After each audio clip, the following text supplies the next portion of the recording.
Bonjour.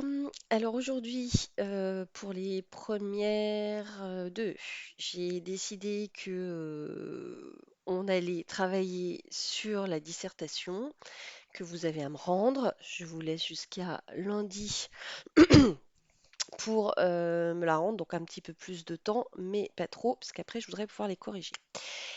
Donc du coup, je vous enlève un texte puisqu'a priori la liste de bac devrait être allégée. Hein, on devrait avoir plus de précision d'ici la fin de la semaine. Mais le texte de Rousseau ne sera pas une des explications pour le bac. En revanche, il vous est très utile pour rédiger votre dissertation. Donc faites bien le travail que je vous ai demandé sur la vidéo de mardi. Donc je rappelle que le sujet, c'est comment Montaigne et d'autres auteurs du parcours utilisent-ils le mythe du bon sauvage pour critiquer la société occidentale. Je vous propose, ce n'est pas une obligation pour le plan, mais voilà, je vous donne des pistes. Après, à vous de voir comment vous faites. Évidemment, le plan est libre. Vous pouvez, dans une première partie, même si évidemment dans l'introduction, il faudra quand même avoir déjà parlé de ce mythe du bon sauvage, avoir défini la problématique, tout ça on l'avait fait en classe, je n'y reviens pas. Vous aviez un document qui a été distribué, je vais vous le remettre sur Pronote, sur Discord, pour que vous puissiez vous y référer, qui faisait un historique de ce mythe du bon sauvage en partant de l'Antiquité avec le mythe de l'âge d'or, en allant jusqu'à Rousseau qui, comme vous l'avez vu hier dans la vidéo, euh, parle d'état de nature, invente plus ou moins, enfin à la suite de Montaigne, ce mythe du bon sauvage, mais pour dire que finalement l'homme ne vit plus dans l'état de nature et que donc il convient de trouver une solution pour éviter les inégalités, notamment par le contrat social. Des choses que vous reverrez peut-être en philo, c'est un texte important en philosophie et en français. Donc pour cette première partie qui vous permettrait de définir le mythe du bon sauvage en vous appuyant sur les textes du parcours, puisque je vous rappelle, c'est une dissertation sur programme, sur l'œuvre au programme. Donc une grande partie de votre dissertation doit être consacrée à Montaigne, des cannibales et des coches. Je dirais que bien un tiers des exemples, voire la moitié, devrait être consacré à l'auteur qui est au programme. Et puis le reste, au texte que on a étudié, je ne reprendrai que cela. Évidemment, si vous avez lu d'autres choses, j'ai conseillé à une de vos camarades de lire Triste Tropique de Claude Lévi-Strauss. Vous avez dû lire normalement Cannibal. Un texte comme Vendredi ou La vie sauvage pourrait tout à fait être utilisé ici, puisque pour ceux qui l'auraient lu, c'est un texte classique au collège. Je vous rappelle que dans une première partie, c'est Robinson qui impose son mode de vie occidental à Vendredi, et que dans une deuxième partie, dans une réécriture du mythe de Robinson Crusoe de Defoe, c'est cette fois Vendredi qui va reprendre l'ascendant et qui va imposer, lui, son mode de vie. Donc finalement, on a la reprise justement de ce thème de la rencontre de deux civilisations et du fait que peut-être que la sagesse irait du côté de ces peuples qui, comme le dit Diderot, préfèrent le repos à toute autre chose. Donc, vous pourriez, dans une première partie, reprendre dans un plan chronologique, comme dans le document que je vous remettrai et que vous avez normalement en photocopie, une chronologie qui part du mythe de l'âge d'or, en passant par Montaigne au XVIe siècle, jusqu'à Rousseau et Diderot au XVIIIe siècle.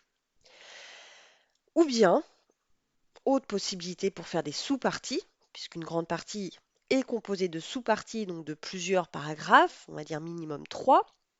Et vous pouvez reprendre les différents éléments de ce mythe. Je vous rappelle qu'on part d'une idée que l'on trouve dans le mythe de l'âge d'or, mais aussi chez Montaigne, que la nature est supérieure à la culture, à la civilisation. C'est un des textes qu'on a étudié, je pense le premier ensemble, avec l'histoire de la comparaison entre les fruits sauvages et les fruits produits par la nature. Reprenez ce texte-là, il sera utile pour votre dissertation. Et le fait que le bon sauvage vive en proximité, soit en proximité de cet état de nature, c'est un terme un peu rousseauiste, mais voilà, on pourrait l'employer, euh, montre une certaine supériorité de ce peuple. Ce qui caractérise également ces populations, ces bons sauvages, c'est l'absence de propriété et d'inégalité entre les hommes. On trouve cette idée chez Montaigne dans Des cannibales et chez Rousseau, ainsi que chez Diderot également dans le discours du vieux Tahitien, où il critique les Européens et Bougainville d'avoir introduit la notion de propriété et du coup avoir introduit la violence, les tensions, le meurtre, etc. Donc on le retrouve dans plusieurs textes. Ce qui les caractérise également, c'est l'absence de techniques et de connaissances qui sont propres à la civilisation occidentale. Pensez au début du passage qu'on a étudié dans les coches, notre monde vient d'en découvrir un autre qui ne connaît ni son ABC, qui ne connaissait ni la vie, ni le blé, etc. Euh, et puis, vous avez aussi Diderot, le supplément au voyage de Bougainville, qui parle de cette absence de technique. Si vous voulez reprendre le texte de Rousseau, vous pouvez reprendre la longue énumération qui montre une civilisation assez primitive sur l'habillement, sur les arts et techniques. Donc vous avez vraiment beaucoup d'exemples à citer. Il faut que vous repreniez vos textes et c'est une façon de réviser votre bac efficacement. Et donc, on pourrait dire en transition que tout cela aboutirait pour ces auteurs à une forme de supériorité du sauvage sur l'homme civilisé.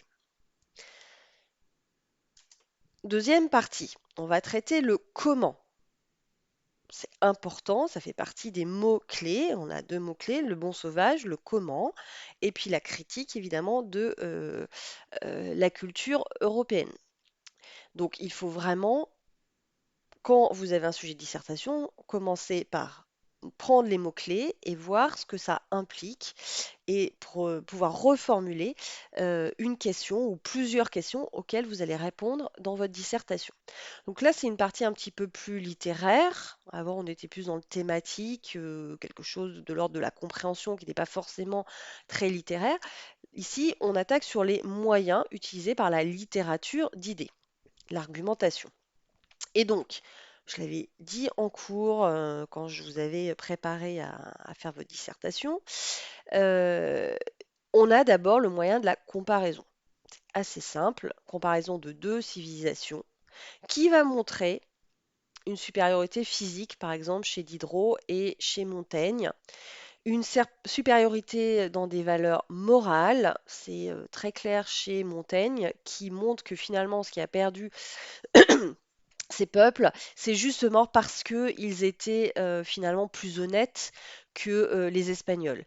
Et Montaigne compare également, si vous vous souvenez, ces peuples aux Romains et aux Grecs, qui sont un modèle absolu pour l'auteur, en montrant qu'ils ont la même vaillance, le même courage, la même valeur à la guerre, hein. Il y a un côté un peu guerrier, voilà, qui est mis en valeur par Montaigne. Et donc, la comparaison de ces civilisations, voire la mise en perspective avec une troisième civilisation qui est celle des Romains et des Grecs chez Montaigne, va montrer une supériorité, en tout cas sur un certain nombre de points, hein, qui remet en cause la soi-disant ignorance, c'est un terme qui est employé par le vieux Tahitien chez Diderot, euh, qui serait dû à la non-maîtrise des arts et de la culture occidentale. Autre moyen, le point de vue extérieur et naïf, c'est quelque chose d'assez classique d'utiliser un point de vue étranger pour montrer les incohérences de quelque chose qui nous semble assez naturel. On le retrouve chez Montesquieu dans les lettres persanes, par exemple. On avait vu le texte en commentaire composé de Micromégas avec ces extraterrestres qui débarquent sur Terre. Donc ce point de vue extérieur et naïf, il est assez classiquement utilisé en littérature pour dénoncer des choses qui, par habitude, nous semblent normales et qui, quand on prend un peu de recul, nous semblent beaucoup moins défendables. Donc, vous avez Montaigne dans Des cannibales. Vous vous souvenez, la fin du chapitre, trois d'entre eux furent à Rouen. Donc, la rencontre de Montaigne avec trois membres, trois habitants du Brésil. Vous avez également l'étonnement de Auroux dans le supplément Voyage de Bougainville sur tout ce qui concerne le mariage, les règles imposées par l'aumônier. Donc, c'est pas le texte qu'on a étudié la semaine dernière, mais un texte sur lequel on avait travaillé ensemble pour faire un petit débat sur justement les relations non exclusives et le mariage, hein. C'était une confrontation de deux visions de deux sociétés différentes, donc les Tahitiens et puis les Européens, et notamment la religion catholique. Donc, Auroux utilise des termes, vous savez, les périphrases, quand on ne sait pas nommer quelque chose, on va employer des périphrases, notamment pour Dieu. Dans les cannibales, les Suisses, la garde du roi sont également désignés par une périphrase. Tout ça, ce sont des moyens pour montrer que c'est un point de vue extérieur. Et généralement, dans ces périphrases, va transparaître quelque chose d'un peu ridicule, d'un peu surprenant ou incohérent. Dernière chose, là, c'est un petit peu la démarche inverse finalement, puisque on va mettre dans la bouche de ces personnes étrangères le point de vue qu'on défend et qui n'est pas le point de vue majoritaire. Donc on va donner la parole à l'un de ces sauvages. C'est le cas dans Montaigne avec Descoches quand il reconstruit, hein, il rapporte le dialogue entre les Espagnols et les Brésiliens, je pense. Et puis, c'est le cas avec Diderot dans le discours du Tahitien. Et on voit bien dans ces discours, qui sont des discours reconstruits, hein, c'est pas en langue tahitienne, c'est pas un enregistrement exact de ce qui a été dit, que finalement, ce qui s'exprime ici, c'est plutôt une pensée occidentale. Ça s'exprime notamment, et je vais le voir dans la troisième partie, par un discours très rhétorique. Et c'est la pensée de Montaigne ou la pensée de Diderot, philosophe des Lumières, qui est exprimée à travers le discours de l'autre, à travers le discours du sauvage. Vous pourrez développer plus ou moins cette partie-là selon que vous faites une troisième partie ou pas, puisque vous allez voir que c'est quelque chose qui va être approfondi dans ma troisième partie. Donc soit en troisième partie, soit en conclusion. Soit vous avez suffisamment de choses pour une troisième partie, vous n'allez donc pas trop en dire dans la deuxième, voilà, pour avoir suffisamment de matériel pour la troisième partie, ou bien vous allez développer un peu plus votre deuxième partie et mettre une autre partie de ce que vous avez à dire en conclusion. Voilà, ça dépend de du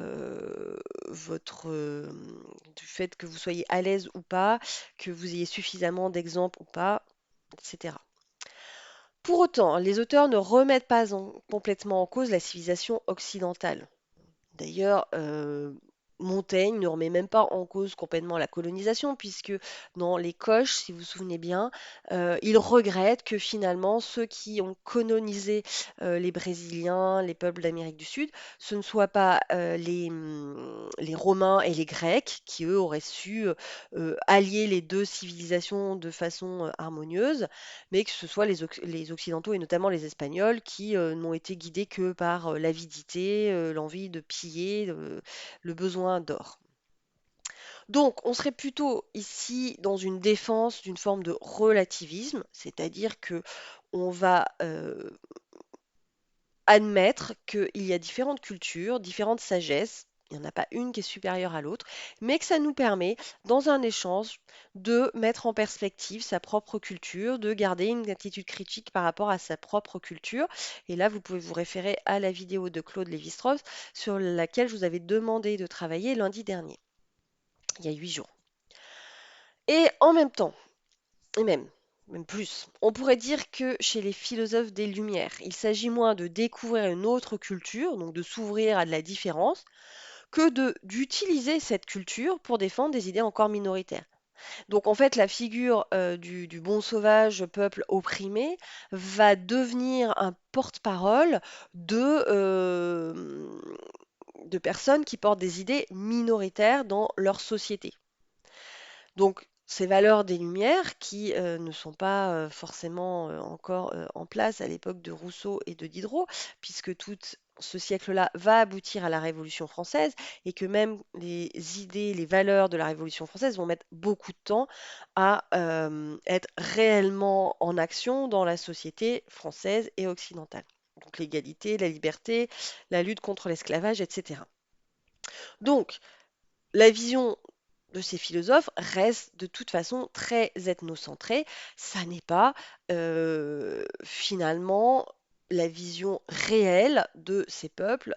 On a l'impression qu'on s'ouvre à une autre culture, mais finalement, on utilise plutôt cette autre culture pour faire porter des idées, des valeurs et des formes de pensée qui sont propres à notre culture, mais qui restent minoritaires dans notre culture.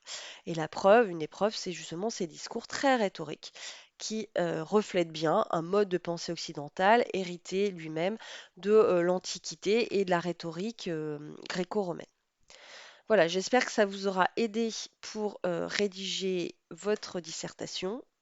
Regardez plusieurs fois la vidéo, retrouvez les paragraphes, ça c'est votre boulot de reprendre les textes. Les textes de Montaigne ne sont pas très longs. Reprenez les textes de Rousseau et de Diderot pour pouvoir citer précisément. Alors, en dissertation, on ne va pas forcément faire des citations de textes, puisque vous n'avez pas les textes sous les yeux. Si vous êtes très fort en citation, tant mieux pour vous. Moi, ça n'est pas du tout le cas. Mais on va plutôt citer des passages, des idées de l'œuvre. Voilà, bon travail.